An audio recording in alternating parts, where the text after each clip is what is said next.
semaine passée, nous avons commencé à parler sur les obstacles. Les obstacles, pourquoi ces thèmes? J'ai compris qu'il était temps pour nous, enfants de Dieu, de pouvoir discerner, de pouvoir sortir de l'obscurité, de pouvoir sortir de nos difficultés, de pouvoir sortir de nos échecs en discernant la volonté de Dieu dans nos vies, en discernant les choses, les difficultés qui nous arrivent. Et j'avais dit la semaine passée par la grâce de Dieu que ton échec, tes difficultés peuvent prendre fin lorsque tu discernes la volonté de Dieu dans ta vie et tu te soumets à sa volonté. Le Seigneur peut enlever ces obstacles-là. Le Seigneur peut enlever ces difficultés-là. Le Seigneur peut arrêter de résister contre toi. Nous avons lu dans Actes des Apôtres au chapitre 16, le verset 1 à 10. Là, on nous montre que l'apôtre Paul a été résisté par le Saint-Esprit à 2 reprises.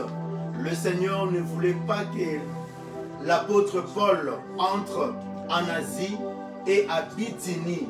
Alors, le porte de l'Asie était fermé pour l'apôtre et le porte de la Bithynie aussi, parce que le Seigneur voulait orienter son serviteur vers la Macédoine.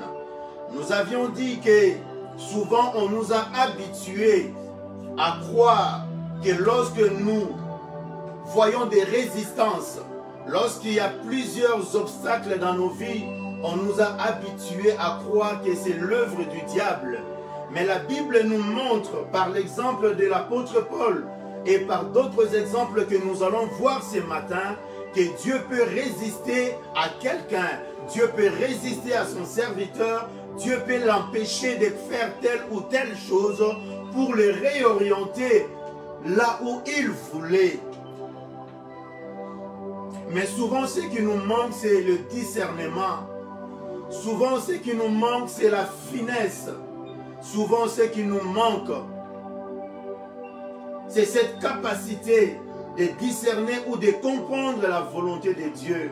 Et ce matin, mon frère et ma soeur, Dieu veut encore te parler pour t'aider, pour te faire sortir de cette situation dans laquelle tu te trouves. Dieu veut que les obstacles puissent être enlevés dans ta vie et pour voir la gloire de Dieu. Nous avions défini les obstacles comme étant ce qui gêne le passage. Mais dans le deuxième sens, dans le sens figuré, nous avions dit que ce sont les difficultés rencontrées dans l'élaboration de quelque chose. Tu élabores quelque chose, ça peut être dans le fiançailles, ça peut être dans le mariage, ça peut être un projet de voyage. Et là, tu rencontres des difficultés. Il y a les empêchements, il y a des blocages. Oui, les blocages, Dieu peut les utiliser pour nous parler. Oui, les échecs, Dieu peut les utiliser pour nous parler, pour nous dire, mon frère et ma soeur, la direction que tu prends, pour te dire, mon fils et ma fille, la direction que tu as prévu de prendre, moi je ne suis pas d'accord. Alors Dieu met des obstacles, il t'empêche. Nous avions aussi dit que l'obstacle a pour synonyme l'empêchement, difficulté, contrainte, contretemps, ainsi de suite. Nous avions aussi dit que Dieu utilise les obstacles comme la pression, les ratés, les échecs, les combats, les trahisons, les déceptions, les séparations et tant d'autres situations pour nous conduire vers notre destinée. Parce que dans nos vies, Dieu a écrit quelque chose. Nous sommes des lettres ouvertes, des lettres écrites par Dieu. Dieu a un projet pour toi. Dieu sait déjà ta destinée. Alors lorsque un enfant de Dieu s'écarte de sa destinée, Dieu met des obstacles pour réorienter son enfant. Quand un serviteur s'écarte de sa destinée, de sa mission, Dieu peut mettre des obstacles sur son chemin pour le réorienter vers le chemin prévu par Dieu. quand une église se détourne de la vision que Dieu lui a donnée, Dieu peut mettre des obstacles sur leur chemin pour réorienter cette église ou le responsable vers le chemin que Dieu a prévu.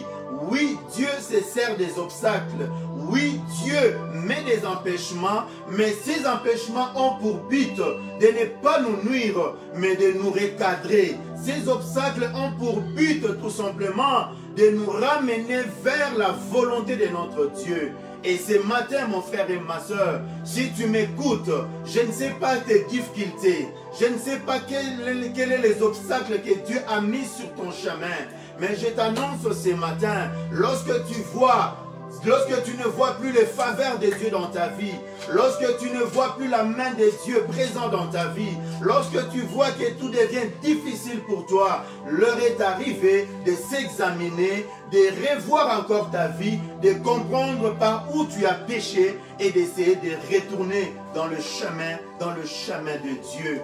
Nous avions aussi défini la destinée comme étant la volonté souveraine qui règle tout en avance.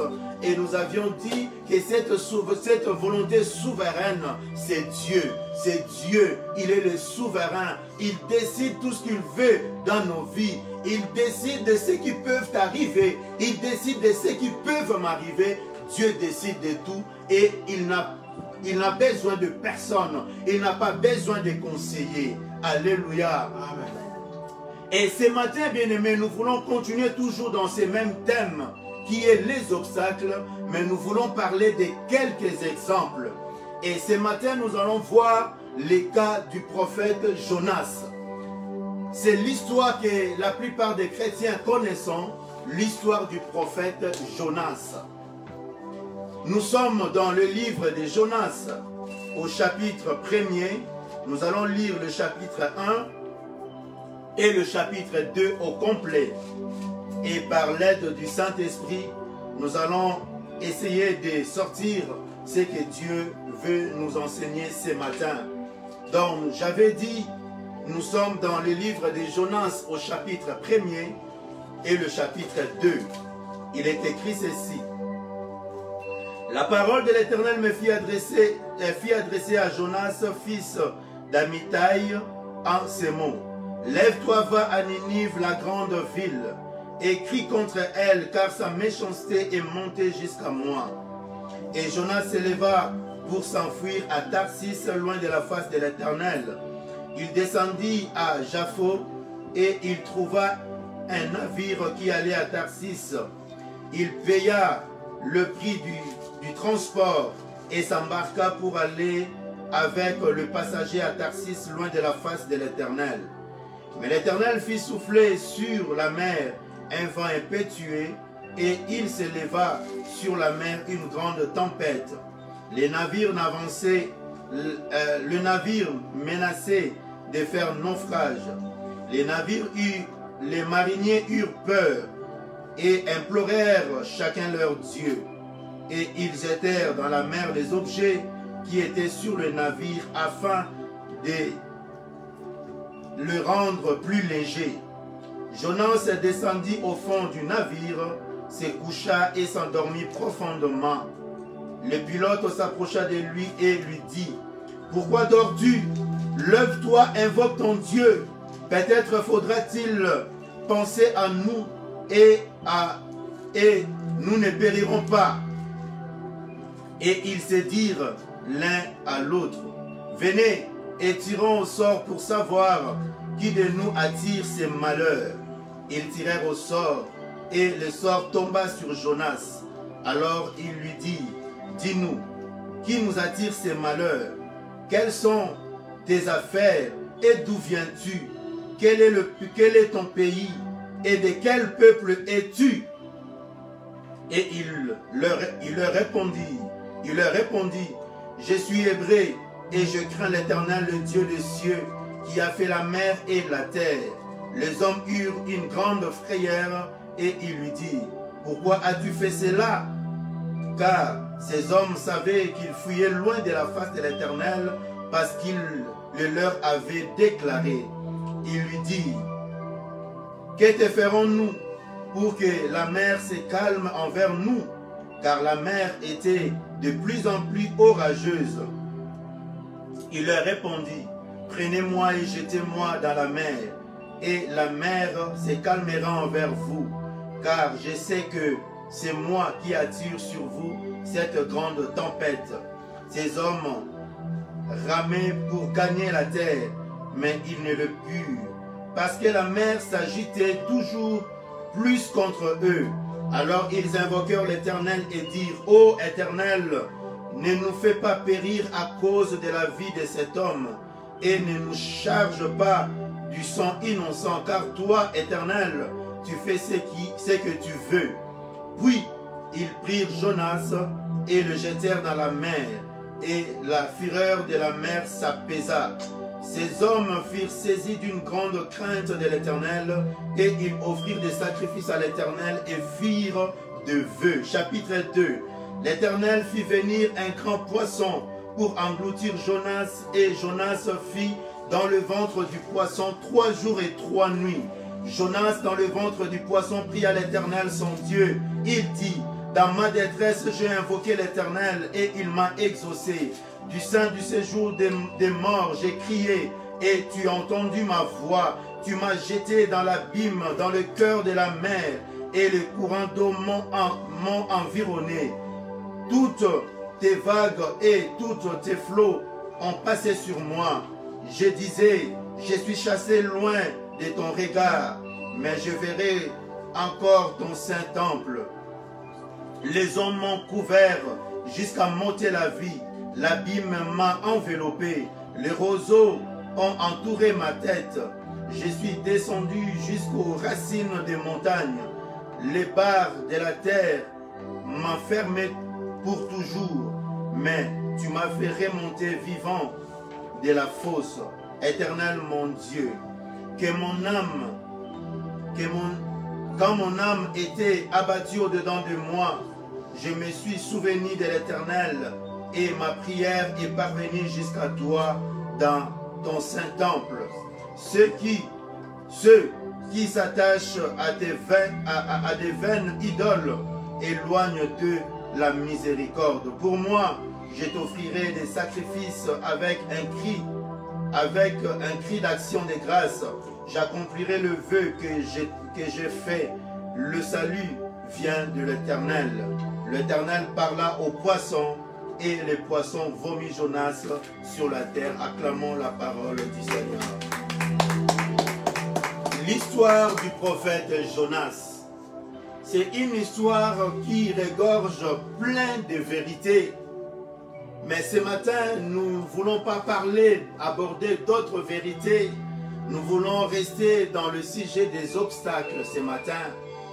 Jonas signifie la colombe. Jonas, pour faire une petite histoire, vous savez que la colombe est le symbole, le symbole aussi du Saint-Esprit. Jonas a exercé son ministère quelque temps après celui du prophète Élisée. Conformément à 2 Rois chapitre 14, le verset 25, au temps du roi Jéroboam II, fils de Joas. Après la mort d'Élisée, vous savez qu'Élisée était mort. Il souffrait d'une maladie et cette maladie l'a emporté. Quelque temps après, Jonas a commencé à exercer son ministère. Jonas est le père ou l'ancêtre de Simon-Pierre. Les évangiles nous le témoignent. Dans Matthieu chapitre 16, le verset 17, il est écrit, Jésus prenant la parole lui dit, tu es erré Simon, fils de Jonas, car ce ne sont pas la chair et le sang qui t'ont révélé cela, mais c'est mon Père qui est dans le ciel. Parce que Pierre a pris la parole lorsque Jésus disait, qu'est-ce que les gens disent de moi? Pierre a pris la parole et a dit, tu es le Christ, le Fils de Dieu. Alors là, le Seigneur nous a donné la révélation sur les origines de Pierre. Il dit, tu es fils de Jonas. Amen, amen. Dans Jean chapitre 1, l'évangile selon Jean, au chapitre 1, le verset 42, il est écrit, et il les conduisit vers Jésus. Jésus l'ayant regardé dit, tu es Simon, fils de Jonas, tu seras appelé Céphas, ce qui signifie Pierre. Donc, Jonas est le père ou l'ancêtre de l'apôtre Pierre. Nous devons aussi savoir que Jésus s'est appuyé sur l'aventure de Jonas pour annoncer sa mort et sa résurrection et donner un exemple aux pharisiens et aux scribes la conversion des gens de Ninive. Vous savez, comme j'ai dit, que l'histoire de Jonas regorge plusieurs enseignements, mais le Seigneur aussi s'est appuyé sur l'aventure de Jonas pour annoncer sa mort et sa résurrection. Il a dit, comme Jonas est resté 3 jours dans le ventre du poisson, le Fils de l'homme aussi sera 3 jours aux entrailles de la terre, et le 3e jour il ressuscitera. Le Seigneur a appelé Jonas au chapitre 1er. Dans le verset 2e, il dit, il donne une mission à Jonas. Vous savez, Dieu travaille avec ses serviteurs. David disait, avec Dieu nous ferons des exploits. Dieu va appeler Jonas et lui dit, va à Ninive. Donc il y a une mission. La mission, c'est d'évangéliser, c'est d'annoncer la bonne nouvelle aux gens de Ninive. Mais vous savez, Jonas n'a pas fait la volonté de Dieu. Ninive, pour faire encore une petite histoire, Ninive était la capitale de la Syrie. La Syrie était une nation cruelle, particulièrement cruelle et immorale. Vous pouvez voir ça aussi dans les livres de Naoum, où on nous parle de la vie des gens de Ninive. Ninive, actuellement, est située au nord de l'Irak et au nord-est de la Syrie. Donc c'était vers ces territoires-là. Or, Jonas était un prophète qui œuvrait, qui faisait son ministère en Israël. Et Dieu va l'appeler pour lui envoyer vers une nation païenne, pour aller annoncer la bonne nouvelle à ces gens-là, pour aller leur dire que vos œuvres sont montées vers moi. Repentez-vous. Si vous ne vous repentez pas, je ferai venir vers vous le malheur. Alléluia. Là aussi, c'était un enseignement que le Seigneur nous annonçait déjà, que la grâce était accordée aux païens. Mais malheureusement, Jonas ne pouvait pas comprendre la volonté de Dieu.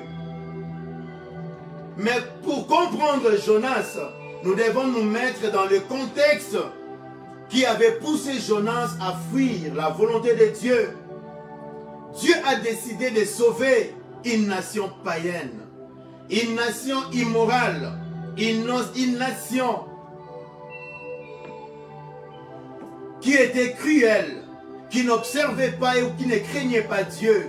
Mais Dieu décide de sauver ce peuple. C'est la notion de la grâce. Si aujourd'hui nous parlons de la bonne nouvelle, si aujourd'hui nous prions au nom de Jésus, ce n'est que par la grâce, parce que nous aussi, on était des païens, mais Dieu a tourné son regard vers nous. Il nous a sauvés par son Fils unique, Jésus-Christ. La Bible nous dit dans Ézéchiel chapitre 18, le verset 23, « Ce que je désire, c'est que le méchant, c'est ce que je désire, c'est ce que le méchant, est-ce que le méchant meurt, dit le Seigneur, l'Éternel, n'est-ce pas qu'il change de conduite et qu'il vive. » Donc ce que Dieu veut, ce n'est pas la mort du méchant, ce n'est pas qu'un méchant puisse mourir, mais c'est qu'un méchant puisse changer sa conduite. Voilà ce que Dieu veut. Voilà ce que Dieu voulait enseigner à Jonas. Voilà pourquoi Dieu avait choisi Jonas et lui avait envoyé à Ninive. Envoyé à Ninive. Le contexte qui entoure la désobéissance de Jonas était quoi?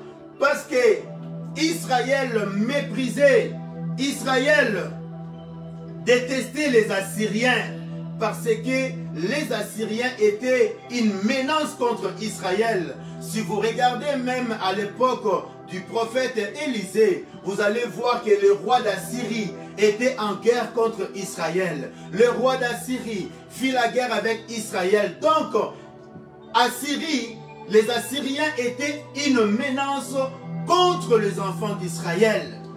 Et Jonas comprenait et savait ces choses.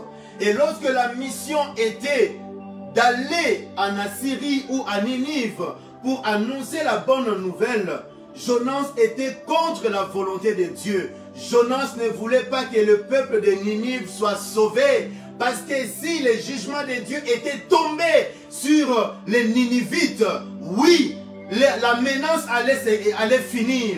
Il n'y aurait plus de menaces. Les Assyriens n'allaient plus menacer Israël. Alors pour eux, que le Seigneur fasse descendre ses jugements sur les habitants de Ninive et que Ninive ne soit plus une menace pour Israël. C'était ça la conception de Jonas.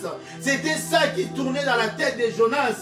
Et Jonas se dit, si j'annonce la bonne nouvelle aux Ninivites, ces gens seront sauvés. Et donc la colère de Dieu ne va plus s'abattre sur ces gens-là. Non, je ne ferai pas la volonté de Dieu. Alléluia. Non, je ne ferai pas la volonté de Dieu. Or, nous avons vu dans Ézéchiel 18, le verset 23, Dieu pose la question, c'est que je veux, est-ce qu'un méchant puisse mourir? Non. Qu'un méchant, ce que je veux, c'est qu'un méchant change de conduite. Un méchant change de conduite. Bien-aimé, ce matin, ne te réjouis pas du malheur de ton ennemi. Ne te réjouis pas des choses qui arrivent sur ton ennemi. Même s'il t'a fait du mal, ne te réjouis pas, bien-aimé, des obstacles, des difficultés que cet homme rencontre. Nous lisons Proverbes chapitre 24, le verset 17 à 18. Il est écrit ceci dans Proverbes 24, 17 à 18. Ne te réjouis pas de la chute de ton ennemi et que ton cœur ne soit pas dans l'allégresse quand il chancelle. De peur que l'Éternel ne le voie, que cela ne lui déplaise et qu'il ne détourne de lui sa colère. Voilà, bien-aimé, comment Dieu réagit. Même si ton ennemi t'a fait du mal, même si cette personne-là te dérange, ne te réjouis pas du malheur qui lui arrive, car Dieu aime aussi ton ennemi. Si Dieu ne t'avait pas aimé, si Dieu ne m'avait pas aimé, nous ne serions pas ce que nous sommes aujourd'hui. Car Dieu nous a tirés de la boue, il nous a tirés du désert et il nous a tirés aussi du ténèbre et nous a fait asseoir dans la lumière. La Bible nous dit encore dans Ésaïe 55, le verset 8, « Car mes pensées ne sont pas vos pensées, et vos voix ne sont pas mes voix, dit l'Éternel. » Alléluia. Jonas pensait autrement, mais les pensées de Jonas n'étaient pas les pensées de Dieu. Dieu voyait le salut d'une nation païenne. Dieu voyait le salut des nations, des autres nations qu'Israël. Dieu avait tendu la main sur les nations païennes. Mais Jonas n'a pas obéi à la mission. Laissez-moi vous dire ce matin, Jonas, la mission était Ninive, mais lui il voulait s'enfuir à Tarsis. Tarsis était une ville du sud de l'Espagne à environ 4000 km d'Israël. Donc, c'était l'endroit le plus éloigné de Ninive. À cette époque-là, les navires n'étaient pas rapides comme le navire d'aujourd'hui. Donc, c'était vraiment un endroit éloigné. Donc, cela veut dire que Jonas voulait fuir loin de la volonté de Dieu. Il ne voulait même pas accomplir la volonté de Dieu. Il se leva pour s'enfuir. Le verset 3 nous le dit. J'aimerais dire à quelqu'un ce matin, refusez la volonté de Dieu. Passez tes intérêts avant celui de Dieu. Trouver des excuses pour ne pas travailler pour Dieu ou pour ne pas accomplir la volonté de Dieu t'expose à des obstacles. Utiliser des faux fuyants d'apparence, utiliser des raisons, des justifications, utiliser des stratégies ou des stratagèmes, trouver des excuses pour ne pas faire la volonté de Dieu, pour ne pas servir Dieu, pour ne pas marcher dans la consécration, pour ne pas marcher dans la sanctification, t'exposes à des obstacles. T'exposes à des obstacles. Car Dieu ne permettra pas que son serviteur s'éloigne de lui ou de sa volonté. À chaque fois que tu t'éloignes de la volonté de Dieu, tu t'exposes à des obstacles. À chaque fois que tu désobéis à la parole de Dieu, tu t'exposes à des obstacles. À chaque fois que tu cherches des excuses pour ne pas servir Dieu ou pour ne pas accomplir la volonté de Dieu, Dieu permettra que les obstacles, Dieu fermera peut fermer des portes. Dieu peut permettre que tu n'avances plus. Parce que les mariniers cherchaient à avancer. Ils naviguaient, mais ils ne pouvaient pas avancer. Ils étaient coincés. Ils étaient coincés parce qu'il y avait quelqu'un qui a désobéi à la volonté de Dieu. Et donc Dieu s'est opposé à Jonas en mettant des obstacles, en envoyant la tempête. La Bible nous dit qu'il s'est levé une violente tempête pour les empêcher. À chaque fois qu'ils voulaient prendre la direction des Tarsis, le vent le ramenait à leur point initial. Bien-aimé, j'ai dit à quelqu'un ce matin, j'ai dit à un enfant de Dieu, j'ai dit à un serviteur de Dieu, lorsque tu fais des efforts pour avancer, mais que tu recules toujours, lorsque tu vois les portes te sont fermées, lorsque tu vois la faveur de Dieu, lorsque tu ne vois plus la faveur de Dieu dans ta vie, c'est le moment de mettre un frein dans ta vie, d'examiner, de revoir encore tes voies, de voir si tu es en train d'aller dans la bonne direction. Car Dieu peut mettre des obstacles pour t'empêcher de continuer à avancer dans la direction que tu veux aller. Les obstacles. Dieu a mis des obstacles dans la vie de Jonas. Les bateaux ne pouvaient pas avancer. Les gens, les commerçants qui étaient dans le bateau ont perdu leurs biens. Tous les gens qui étaient dans le bateau, ils étaient en péril. Leur vie était en danger. Lorsqu'un enfant de Dieu, lorsqu'un serviteur de Dieu se détourne de la volonté de Dieu, il met en danger des âmes. Il met en danger des vies humaines. Il met en danger sa famille. Ce matin, bien-aimé, l'heure est arrivée de revoir encore tes pas. L'heure est arrivée de s'examiner. L'heure est arrivée de faire appel au discernement de Dieu pour comprendre, pour discerner les choses qui t'arrivent, les difficultés qui t'arrivent. Jonas était bloqué. Jonas n'avançait plus. Et la Bible nous dit que Jonas est allé se cacher dans le cale, dans le bateau. Il s'est caché derrière le colis et il s'est endormi. Il s'est endormi. Ce matin, je le répète encore, que le Seigneur peut utiliser des obstacles pour nous ramener à la raison, pour nous rediriger ou pour nous réorienter et même pour nous enseigner. Les obstacles. Est-ce que tu connais les obstacles maintenant dans ta vie? Est-ce que les choses qui étaient faciles pour toi sont toujours faciles ou tu commences à traîner les pas? Le Seigneur nous appelle à aller loin. Samuel a dit à Saoul dans 1 Samuel chapitre 10, à partir du verset de là, le verset 1er, de là tu iras loin. Le Seigneur nous veut loin. Le Seigneur te veut loin. Le Seigneur veut que nous allions de l'avant. Mais lorsque nous nous écartons de sa volonté, le Seigneur ferme la porte. Le Seigneur nous résiste par des obstacles. Alléluia. Amen, amen. Amen. Je vais dire à quelqu'un ce matin, à un enfant de Dieu, comme je l'ai dit tantôt, lorsque tu fuis les cultes de dimanche, lorsque tu fuis l'assemblée de Dieu, lorsque tu tombes dans le péché, lorsque tu te rebelles contre ton Dieu, lorsque tu prends une mauvaise direction qui peut te nuire, qui peut nuire à la communion, à ta communion avec Christ, le Seigneur peut mettre des obstacles sur ton chemin pour te barrer la route. Pour te barrer la route. Jonas a connu des obstacles.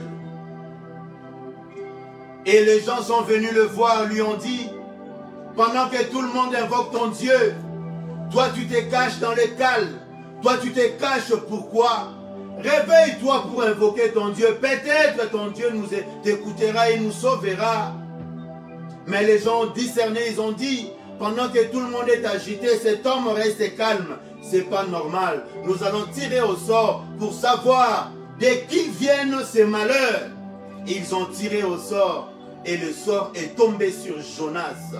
Et ils ont dit à Jonas, d'où viens-tu? De quel peuple es-tu? Alléluia. De quel peuple es-tu? Jonas répondit, je suis juif, je suis hébreu et je crains l'Éternel. Ces choses vous arrivent à cause de moi. Les obstacles. Alors qu'est-ce que nous pouvons faire pour calmer l'ardeur de la mer, pour calmer ces tempêtes? Jonas a dit, prenez-moi et jetez-moi de la mer. Là j'avais parlé aux enfants de Dieu, lorsque nous rencontrons des difficultés, lorsque nous voyons les faveurs de Dieu s'éclipser dans nos vies, lorsque nous voyons que tout nous résiste, c'est le temps pour nous de s'examiner. Pour les serviteurs de Dieu que nous sommes, nous devons savoir que l'onction de Dieu est sur nous. Dieu nous a donné la mission de paître ses troupeaux. Dieu t'a donné un ministère. Dieu t'a donné un appel. Lorsque, bien-aimé, tu cherches des excuses pour ne pas faire ton ministère, pour ne pas faire la volonté de Dieu, Dieu peut mettre des obstacles sur ton chemin. Dieu peut fermer tes portes. Tu verras peut-être que tes affaires n'avancent plus. Tu verras peut-être que les gens vont commencer à te détester. Lorsque tu verras ces signes, ces choses arriver dans ta vie, comprends que l'heure est arrivée de te réorienter, de s'examiner, de pouvoir comprendre, de pouvoir discerner pourquoi ces choses t'arrivent-ils. Lorsque un homme de Dieu, un conducteur de l'église, un conducteur, un serviteur de Dieu, bref, sort de la vision de Dieu, lorsque tu orientes mal l'église du Seigneur, lorsque tu détournes le brebis du Seigneur, tu fais en sorte que les brebis du Seigneur commencent à t'adorer, à t'idolâtrer, bien-aimé, Dieu, tu croiseras le Seigneur sur ton chemin, il mettra des obstacles.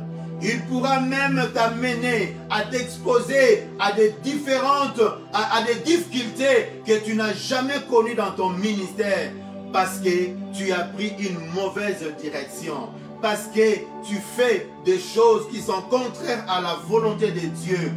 Je disais à quelqu'un ce matin, lorsque tu as reçu l'onction, on a mis l'huile sur ta tête, on t'a consacré à devenir diacre, à devenir ancien, à devenir pasteur, prophète et tant d'autres serviteurs que vous connaissez. Lorsque tu gardes les talents de Dieu, lorsque tu n'exerces pas ton ministère, tu cherches des excuses, bien-aimé, le Seigneur peut te résister. Est-ce que les oppositions que tu vois aujourd'hui, les résistances que tu connais dans ta vie, ce n'est pas le manque d'obéissance à la volonté de Dieu pour toi? Jonas a connu la même chose. Faisons attention à la vision que Dieu nous a donnée. Toi aussi, enfant de Dieu, fais attention à la vision que Dieu t'a donnée. Ne t'écarte pas de la vision, car Dieu a dit à Moïse de faire tout selon le modèle qu'il lui a montré à la montagne. Donc, c'est-à-dire que Moïse devait faire son ministère, devait faire le tabernacle, le tabernacle selon le modèle que Dieu lui a montré à la montagne. Lorsque nous nous écartons de la vision de Dieu, Dieu peut mettre des obstacles, Dieu peut nous empêcher, Dieu peut nous barrer la route pour nous ramener à la raison, pour nous réorienter vers sa vision, pour nous dire faites attention, tu t'écartes de la bonne vision. Cet enseignement est aussi pour ceux qui ne connaissent pas le Seigneur. Oui, Dieu peut utiliser des obstacles.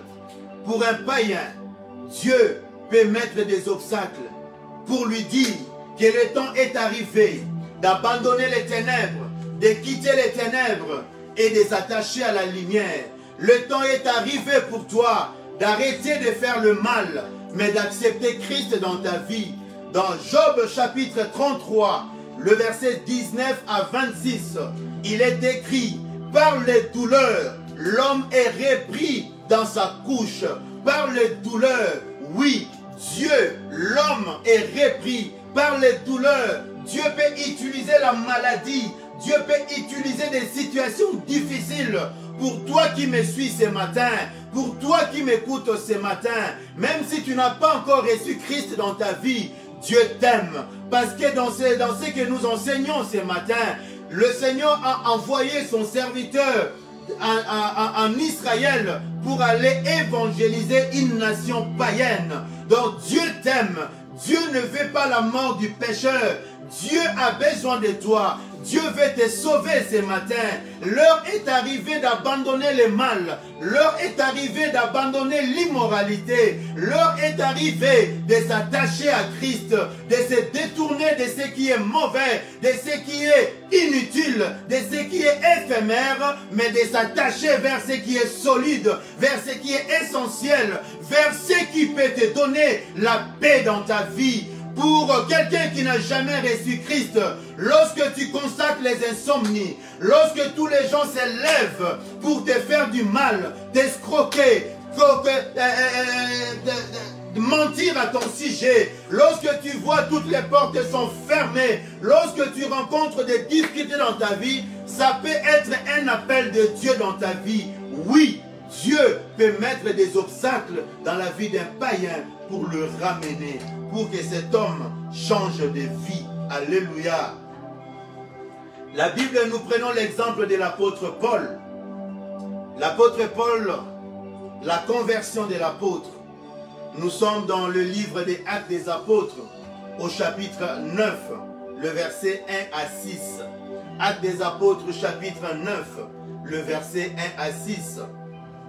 Il est écrit ceci: lorsque Paul était encore seul, la Bible nous dit, il a projeté d'aller tuer les chrétiens qui étaient à Damas. Parce que déjà de là où il était, il avait déjà fait tuer plusieurs chrétiens.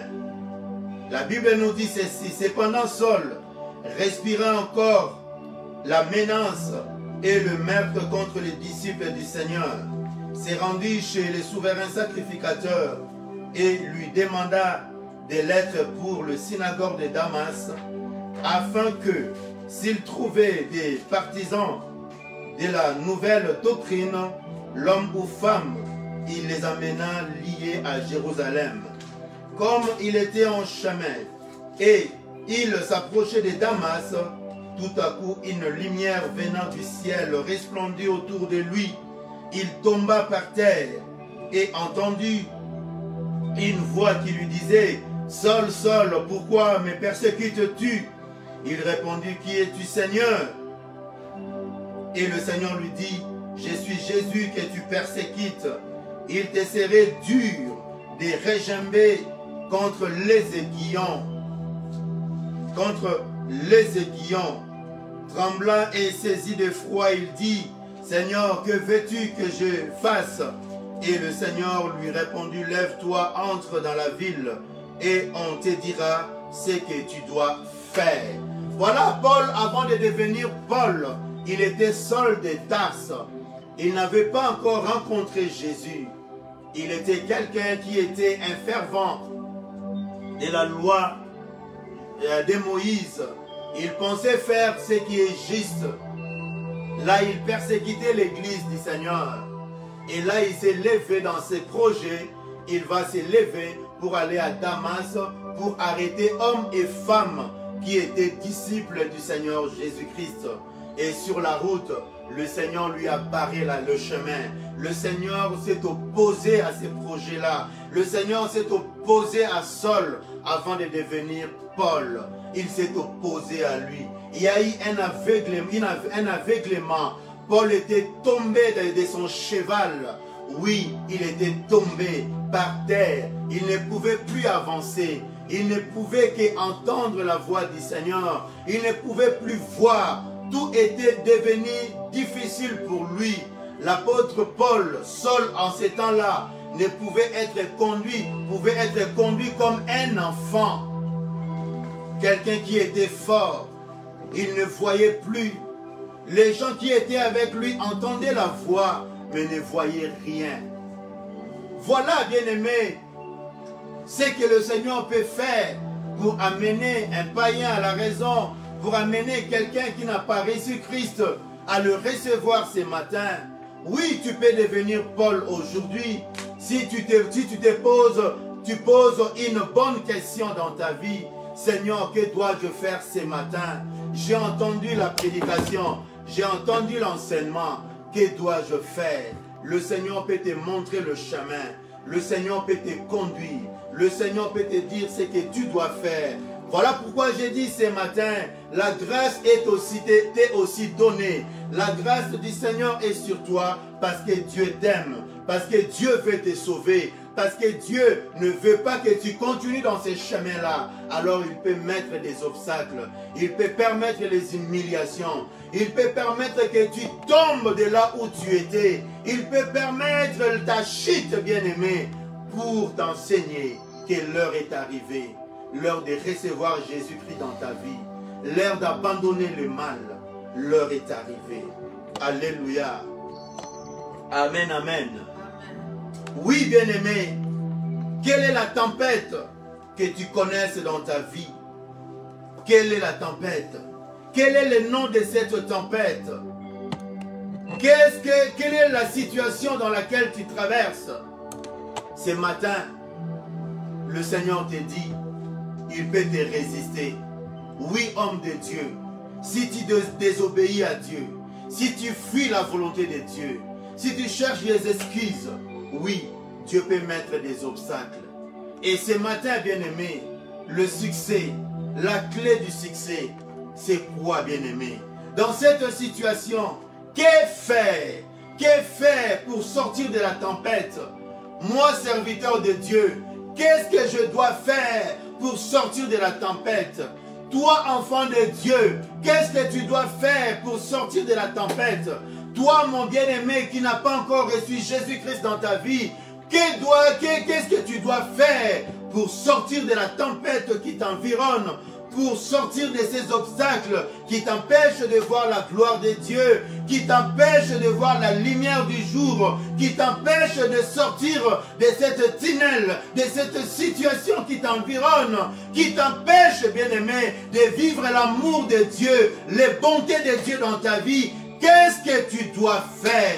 La clé, la solution, c'est quoi? Jacques chapitre 4, le verset 7 nous dit ceci. Soumettez-vous donc à Dieu. La première des choses que tu dois faire ce matin, c'est de se soumettre à Dieu. Par la rébellion, Dieu t'a résisté. Par tes oppositions, Dieu t'a résisté. Par la mauvaise direction que tu as prise, Dieu t'a résisté. Par ta désobéissance à accomplir la volonté de Dieu ou la parole de Dieu, Dieu t'a résisté. Par le chemin que tu as pris, Dieu t'a résisté. Qu'est-ce que tu dois faire? Reviens sur tes pas. Soumets-toi à Dieu. Soumets-toi à Dieu.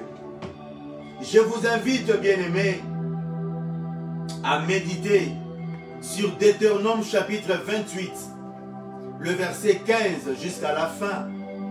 Vous allez voir que Dieu dit, lorsque tu désobéiras, lorsque tu t'écarteras de sa volonté, Dieu dit, voici le malheur qui viendront sur toi et qui seront ton partage.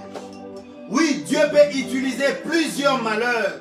Dieu peut utiliser des obstacles pour te dire, tu as pris une mauvaise direction. Ce matin, soumets-toi à Dieu. Se soumettre à Dieu veut dire s'abandonner à la volonté souveraine de Dieu. C'est de faire ce que Dieu veut. C'est d'obéir à la parole de Dieu, mais aussi d'obéir aux préceptes de Dieu. C'est d'obéir à la parole inspirée de Dieu. C'est de faire ce que Dieu veut pour toi. Alléluia. Soumets-toi à Dieu. Le verset 7 dit, résistez au diable et il fuira loin de vous. Dieu nous invite à résister à l'ennemi, mais à se soumettre à lui. Alléluia. Soumettons-nous donc à Dieu. L'heure est arrivée pour toi, enfant de Dieu, serviteur de Dieu, de marcher selon la vision que Dieu t'a donnée. L'heure est arrivée pour toi, enfant de Dieu, d'obéir à la volonté de Dieu. L'heure est arrivée pour toi, mon frère et ma soeur, de sortir du gouffre dans lequel tu t'es embourbé. L'heure est arrivée de sortir de ces tunnels et de voir l'étoile brillante du matin dans ta vie. L'heure est arrivée de rire encore. L'heure est arrivée d'enlever les vêtements de deuil, de porter les vêtements des fêtes. L'heure est arrivée pour toi de prendre un nouveau départ. Si tu entends la voix de Dieu ce matin, n'endurcis point ton cœur. Obéis seulement à la parole de Dieu. Soumets-toi à Dieu et tu verras, le Seigneur fermera cette porte. Le Seigneur enlèvera des obstacles. J'avais dit la semaine passée, plus tu continues à résister à Dieu, plus ta situation, les difficultés, les souffrances s'éternisent. Bien-aimé, pourquoi résister à Dieu? Dieu a dit à Paul, il te serait difficile de régimber contre les aiguillons du Seigneur. C'est-à-dire, Paul, il te serait difficile de me résister. Tu ne peux pas me résister. Les navires, les mariniers, lorsqu'ils ont pris Jonas et lorsqu'ils ont jeté Jonas, avant de jeter Jonas dans la mer, ils ont prié, ils ont dit ceci: Seigneur, tu es celui qui fait tout ce que tu veux. Tu es celui qui fait tout ce que tu veux. Dieu fait tout ce qu'il veut et personne ne peut lui redemander les comptes. Dieu est souverain, il est libre de faire ce qu'il veut. Même toi, tu ne peux pas lui dire, Seigneur, ne fais pas ça. Il te serait difficile de régimer contre les aiguillons du Seigneur. Cela veut dire, il te serait difficile de résister au Seigneur. La seule chose à faire, c'est de se soumettre à Dieu.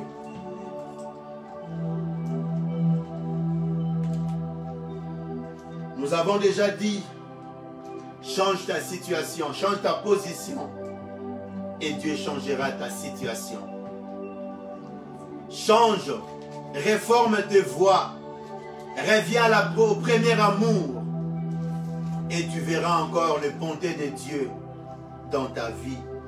La deuxième des choses, le Seigneur nous appelle à nous repentir. Parce que nous avons pris une mauvaise direction, l'heure est arrivée à la repentance. Parce que nous sommes tombés, parce que nous avons péché, l'heure est arrivée à la repentance.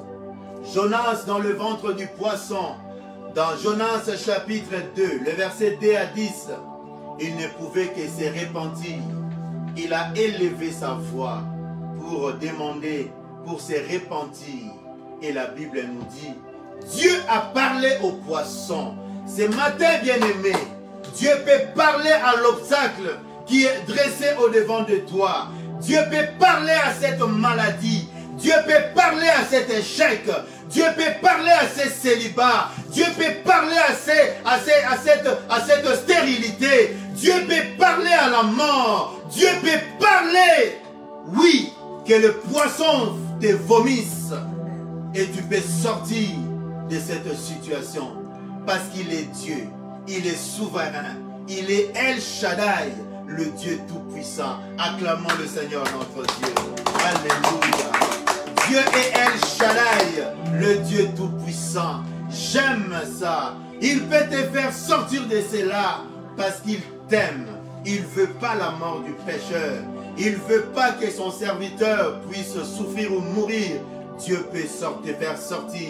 Ce matin, ma prière est que tu te répandes afin que Dieu parle à cette situation, afin que Dieu parle à ces poissons qui t'a vomi, afin que Dieu te fasse sortir de cette situation qui a résisté, qui te résiste et qui traîne et qui a longtemps duré dans ta vie.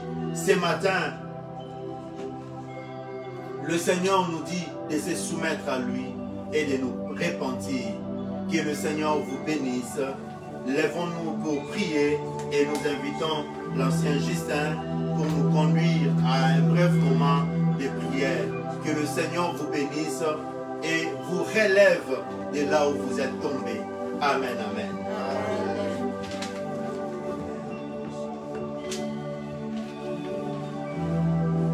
Oui, mon frère, ma soeur. Dieu est bon. Il ne parle jamais en vain. Mon frère, avant de prier, je voulais que tu comprennes que ce n'est pas un hasard. C'est peut-être la première fois que tu nous suis. Mais je te dis, ce n'est pas un hasard. Si tu es habitué de nous suivre, ne crois pas que c'est l'habitude. Non. Dieu, c'est Dieu qui nous parle. Il nous dit qu'il n'y a pas de solution, il n'y a pas une autre solution que de nous soumettre à lui. Il n'y a pas autre solution parce que, comme le prédicateur veut nous dire, Dieu a dit à Paul que tu ne pourras pas résister devant lui. Paul c'est toi, Paul c'est moi. Saoul c'est toi, Saoul c'est moi. Nous ne pouvons pas continuellement résister à notre Dieu. Il est souverain. Sa volonté est souveraine. Nous allons prier. Élève la voix là où tu es. Commence d'abord à dire merci à Dieu pour cet appel. Car Dieu parle pour notre bien. Nous pouvons refuser, mais ça ne changera pas sa nature. Il n'est pas Dieu parce que nous refusons ou nous le servons. Il ne cessera pas d'être Dieu parce que nous refusons à faire sa volonté. Nous allons dire pardon à Dieu. Nous allons reconnaître notre faute. Mais avant cela, dire merci pour cet appel, pour cette parole. Élève la voix. Puis le Seigneur, alléluia. Dis-lui merci. Seigneur, merci. C'est pas par habitude, Seigneur, que j'ai écouté cette parole. Ce n'est pas un hasard, Seigneur, que j'ai écouté cette parole. C'est toi, Seigneur, qui l'as prévu que je l'écoute. C'est toi qui m'interpelle et qui m'appelle vers toi. C'est toi qui m'appelle à reconsidérer mes voies.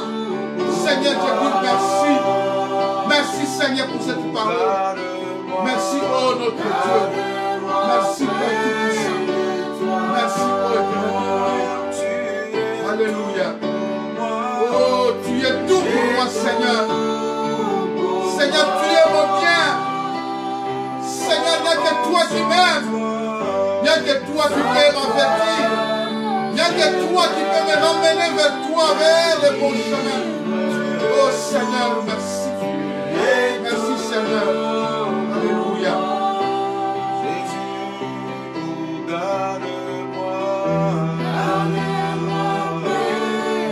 Oui, mon frère, ma soeur. Maintenant, tu vas reconsidérer tes voies. Nous allons tous reconsidérer nos voies. Nous allons voir dans notre comportement. Peut-être Dieu t'a déjà parlé. Certainement que Dieu t'a déjà parlé. Dieu t'a parlé de plusieurs façons. Je ne sais pas de quelle manière Dieu t'avait parlé, mais ton cœur le sait que Dieu t'a parlé. Dieu t'a appelé.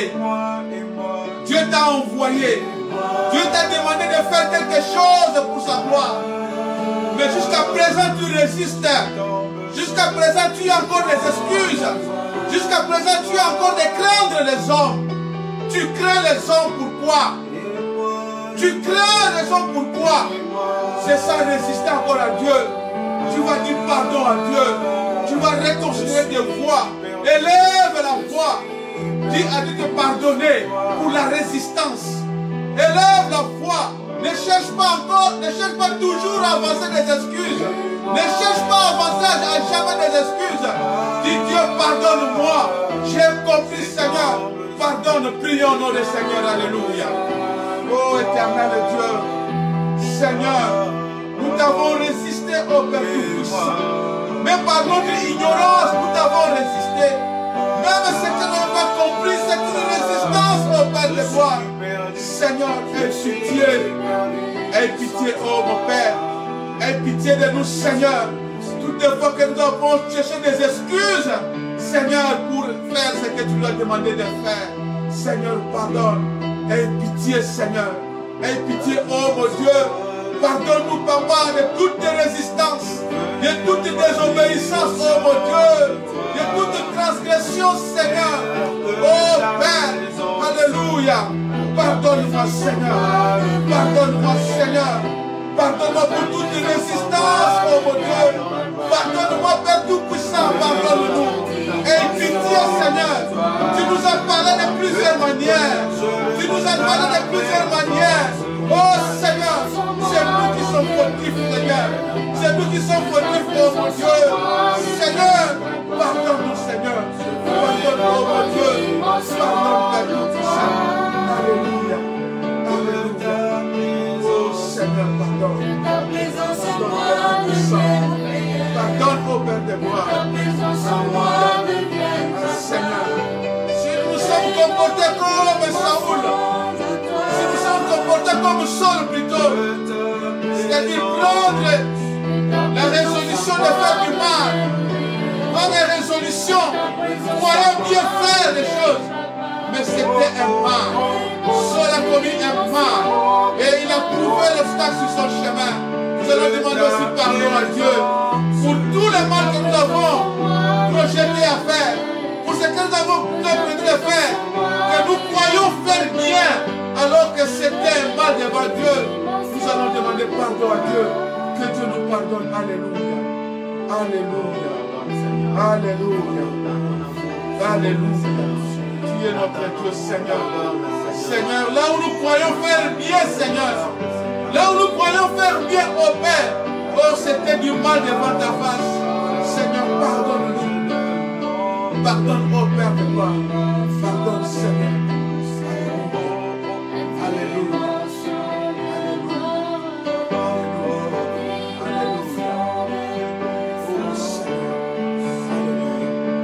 Oui, mon frère, ma soeur.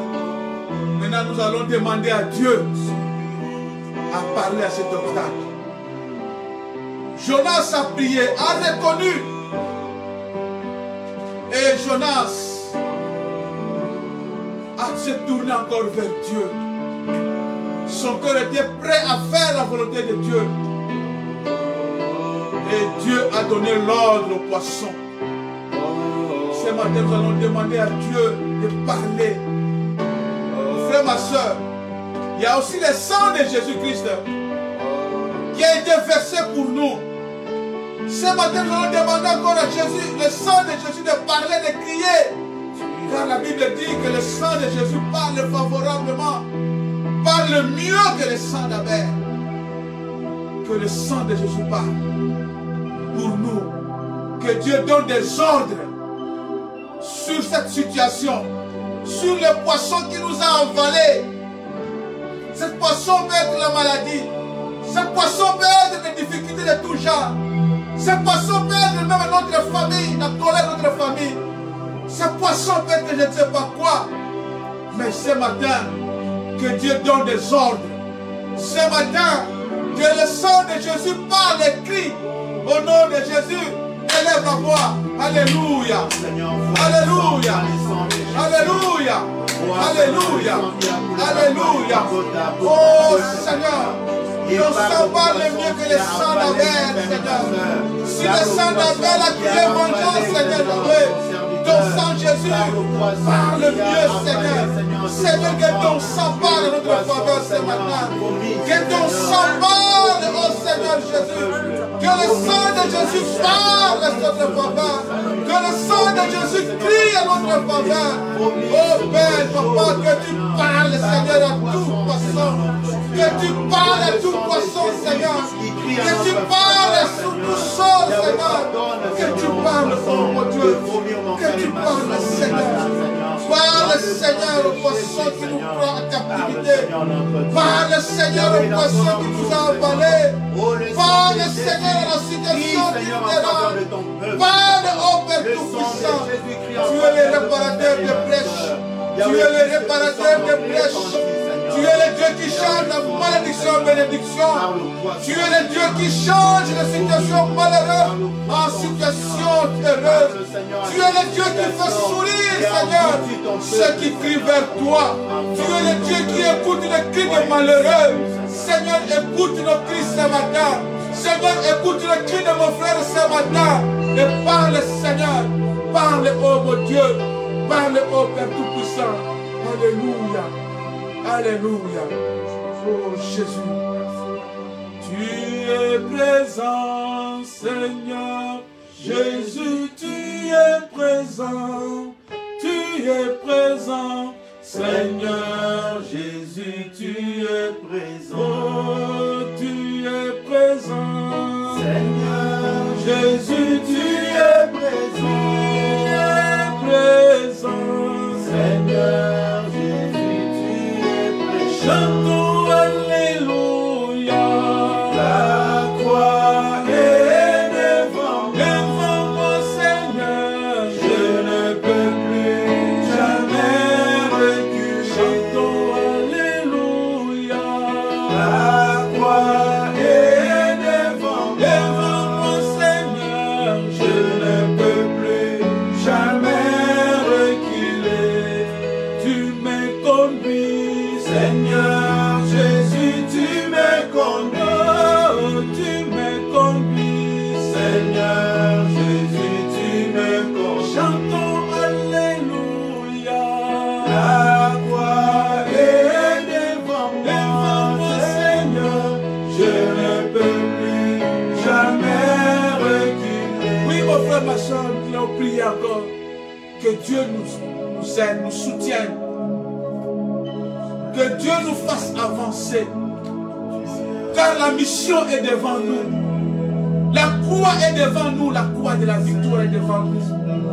La croix qui donne la solution à tout problème est devant nous. Que nous ne reculons pas. Que nous ne reculons pas. Que Dieu nous aide à ne pas reculer.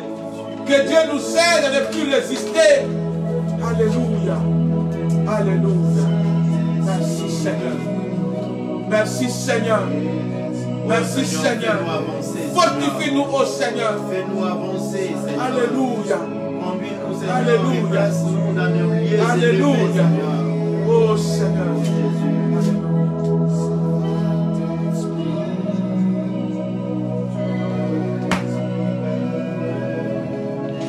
Amen, amen.